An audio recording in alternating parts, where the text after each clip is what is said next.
ఈరోజు evening స్నాక్గా simple అటుకుల mixture ఎలా తయారు చేసుకోవాలో చూద్దాము. చాలా ఈజీగా చేసుకోవచ్చు.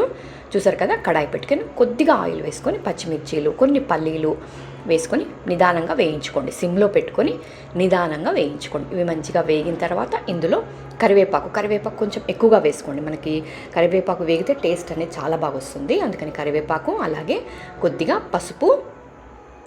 పసుపు కూడా వేసేసి ఇంకొక నిమిషం మంచిగా పల్లీలు మంచిగా వేగిన తర్వాత ఇందులో అటుకులు వేసుకుందాం. ఇక్కడ నేను క్రిస్పీ అటుకులు అని దొరుకుతాయి, మనకి క్రిస్పీ పోహా అని దొరుకుతాయి. అవి వేసుకోండి. అవి వేసుకుంటే చాలా టేస్టీగా ఉంటాయి. అవి ఒక 2-3 నిమిషాల్లోనే మనకి వేగిపోతాయి. చూపిస్తున్నాను కదా, ఇలా ఉంటాయి. జస్ట్ పేపర్ లాగా ఉంటాయి కాబట్టి తొందరగా వేగిపోతాయి. టేస్ట్ కూడా చాలా బాగుంటాయి, నోట్లో కరిగిపోతాయి. తప్పకుండా ట్రై చేయండి. ఈ అటుకుల మిక్చర్ కొద్దిగా ఉప్పు కూడా వేసుకొని ఒక 2 నిమిషాలు వేయించుకుంటే మన అటుకుల మిక్చర్ రెడీ అయిపోతుంది. తప్పకుండా ట్రై చేయండి. మరిన్ని వీడియోస్ కోసం ఛానల్ని సబ్స్క్రైబ్ చేసుకోండి.